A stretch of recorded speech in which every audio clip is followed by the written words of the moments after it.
97 98 97 फिर 97 92 94 98 97 97 92 94। नाम हमारा है मेहरबान सिंह यादव। हर 20 दिन में हमारे मेहरबान सिंह यादव। मैं चाहूंगा भैया खराब हो जाएगा ये। और मुझे बड़ी खुशी होगी अगर आप लोग फोन ले करके हमसे कोई सलाह लेना चाहेंगे तो ये विश्वास रखिए दिए गए हैं जानकारी को आप लोगों को। और जो आपके मन में प्रश्न उठता है, कोई जिज्ञासा उठती है, मैंने पहले ही निवेदन किया था कि श्रोता और वक्ता के बीच में कम से कम 60 और 40 विचारों का आदान प्रदान होगा तब तो गोष्ठियों की सार्थकता होगी। अन्यथा आपसे पुनः कहूंगा कि अगर आपके मन में किसी जानकारी में कोई मन में जिज्ञासा आती है तो आप उसको पूछिए, उसका समाधान निश्चित रूप से किसान भाई कहते हैं हमारे माननीय मंत्री जी स्टाफ का अवलोकन कर रहे हैं। प्रोसेसिंग में हम लोग इनकम हो सकती है, सबसे बड़ी बात ये है। हमारे वहाँ के कितना मशरूम चाहिए? Mushroom purchase. देखिए अभी एक किसान का प्रश्न आया है, उसका जवाब हमारे आदरणीय डॉक्टर साहब आदित्य साहब दे रहे हैं। आदरणीय डॉक्टर साहब, वो बटन ज्यादा उगाते सर। कोई बात नहीं, बटन से लगेंगे। हाँ, बटन का प्रोसेसिंग नहीं हो पाता है। ऑरेस्टल का क्या प्रोसेसिंग सब में हो जाए, चाहे बरी बना लो, चाहे पापड़ भी बना लो, चाहे चिप्स बना लो। है ना? हाँ, एपीओ। आप एपीओ जो है हमें प्रस्ताव दीजिए बीज के लिए, सोन के लिए। ठीक सर। सबसे पहले तो मैं ये बताना चाहूंगा कि खेती कोई सुनूंगा, आपसे बात करूंगा। आप लोगों ने मेरी वार्ता सुनी। वहाँ इनकी वैल्यू ज्यादा। अब इसके लिए मैं आप सबका है, जो अगर सड़ना गिरना है ये सब आपकी फसल का रुक जाएगा। ये सब देसी है। तो ये कुछ ऐसी चीजें हैं जो मैंने आपके बीच में बताई। मैं चाहता हूं कि और भी अगर वक्त के हिसाब से आप समझें तो कभी भी अपनी एडवाइस दे सकते हैं। मेरा नंबर चाहे तो आप सुनूंगा, आपसे बात करूंगा। आप लोगों ने मेरी वार्ता सुनी। वहाँ इनकी वैल्यू ज्यादा। अब इसके लिए मैं आप सबका दिए गए हैं जानकारी को आप लोगों को। और जो आपके मन में प्रश्न उठता है, कोई जिज्ञासा उठती है, मैंने पहले ही निवेदन किया था कि श्रोता और वक्ता के बीच में कम से कम 60 और 40 विचारों का आदान प्रदान होगा तब तो गोष्ठियों की सार्थकता होगी। अन्यथा आपसे पुनः कहूंगा कि अगर आपके मन में किसी जानकारी में कोई मन में जिज्ञासा आती है तो आप उसको पूछिए, उसका समाधान निश्चित रूप से किसान भाई कहते हैं हमारे माननीय मंत्री जी स्टाफ का अवलोकन कर रहे हैं। प्रोसेसिंग में हम लोग इनकम हो सकती है, सबसे बड़ी बात ये है। हमारे वहाँ के कितना मशरूम चाहिए? Mushroom purchase. देखिए अभी एक किसान का प्रश्न आया है, उसका जवाब हमारे आदरणीय डॉक्टर साहब आदित्य साहब दे रहे हैं। आदरणीय डॉक्टर साहब, वो बटन ज्यादा उगाते सर। कोई बात नहीं, बटन से लगेंगे। हाँ, बटन का प्रोसेसिंग नहीं हो पाता है। ऑरेस्टल का क्या प्रोसेसिंग सब में हो जाए, चाहे बरी बना लो, चाहे पापड़ भी बना लो, चाहे चिप्स बना लो। एपीओ है ना? हाँ, एपीओ। आप एपीओ जो है हमें प्रस्ताव दीजिए बीज के लिए, सोन के लिए। ठीक सर। सबसे पहले तो मैं ये बताना चाहूंगा कि खेती कोई 97 98 97 फिर 97 92 94 98 97 97 92 94। नाम हमारा है मेहरबान सिंह यादव। हर 20 दिन में हमारे मेहरबान सिंह यादव। मैं चाहूंगा भैया खराब हो जाएगा ये। और मुझे बड़ी खुशी होगी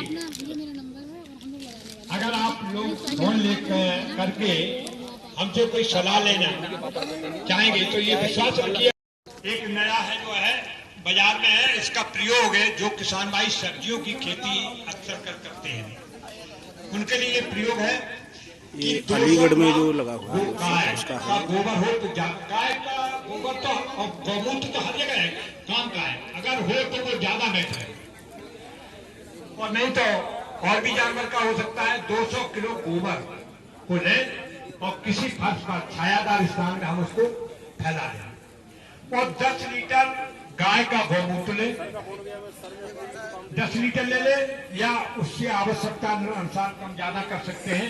उसी में 1 किलो देसी गुड़, जो गौमूत्र है उसमें 1 किलो देसी गुड़ और 1 किलो बेसन, चने का आटा, बेसन हो सकता है या चने का आटा, उस गौमूत्र में घोलेंगे और घोलने के बाद जो हमारा गोबर पड़ा हुआ है उस गोबर के ऊपर उसको फैला करके फंडे से उसको हम एक बार काट दें और उसको हम 3 दिन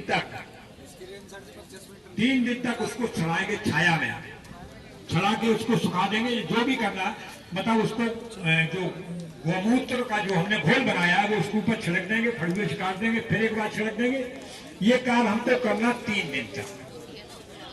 और 3 दिन के बाद जैसे ही खुश्क हो जाता है उसको हम इकट्ठा करके अपने 1 एकड़ खेत में, जिस खेत में हम सब्जियां लगा रहे हों उस खेत में अगर हम इसको सब्जियां लगाने से पहले इस गोबर जो खाए है इसको हम बिखेरा कर दें तो आप ये समझ लीजिए कि आपने 1 ट्रॉली सड़ी हुई गोबर की खाद जो काम करेगी वो ये 200 किलो गोबर आपका जो है जो सड़ाया आपने, ये 200 किलो गोबर का काम करेगा।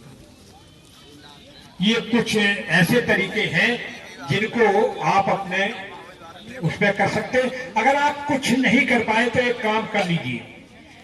मान लीजिए आपका बैगन की खेती है, बैगन की फसल आ रही है, आपकी टमाटर की फसल आ रही है या मिर्च की आपकी फसल है।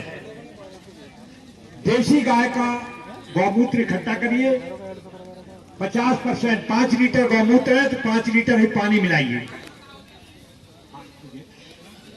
और मिलाने के बाद इसमें नीम का लहरा लेकर के आप अपनी फसल पर छिड़काव कर दीजिए।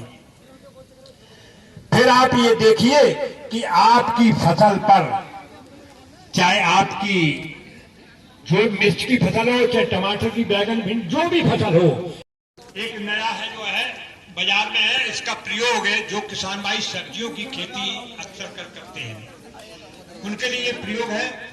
ये अलीगढ़ में जो लगा हुआ है गाय उसका का गोबर हो तो गाय का गोबर तो और गौमूत्र तो हर जगह है काम का है, अगर हो तो वो ज्यादा बेहतर है और नहीं तो और भी जानवर का हो सकता है। 200 किलो गोबर को ले और किसी फर्श पर छायादार स्थान में हम उसको फैला दें और 10 लीटर गाय का गौमूत्र ले, 10 लीटर ले ले या उससे आवश्यकता अनुसार कम ज्यादा कर सकते हैं।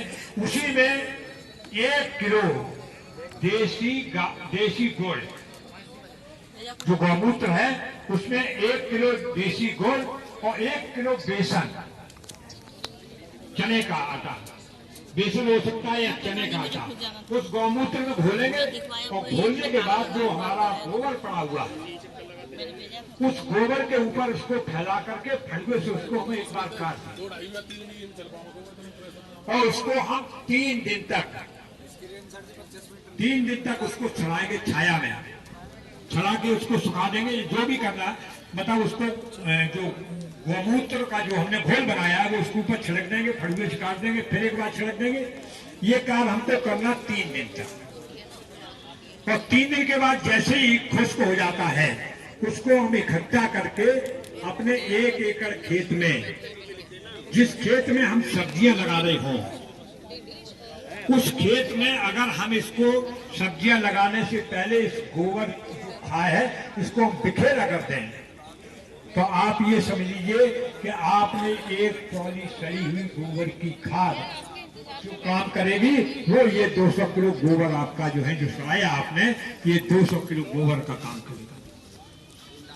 ये कुछ ऐसे तरीके हैं जिनको आप अपने उसमें कर सकते हैं। अगर आप कुछ नहीं कर पाए तो एक काम कर लीजिए।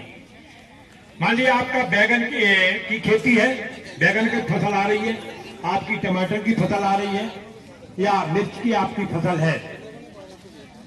देसी गाय का गौमूत्र इकट्ठा करिए, 50%, 5 लीटर गौमूत्र है तो 5 लीटर ही पानी मिलाइए और मिलाने के बाद इसमें नीम का लहरा लेकर के आप अपनी फसल पर छिड़काव कर दीजिए। फिर आप ये देखिए कि आपकी फसल पर, चाहे आपकी जो मिर्च की फसल हो, चाहे टमाटर की, बैगन, भिंडी, जो भी फसल हो,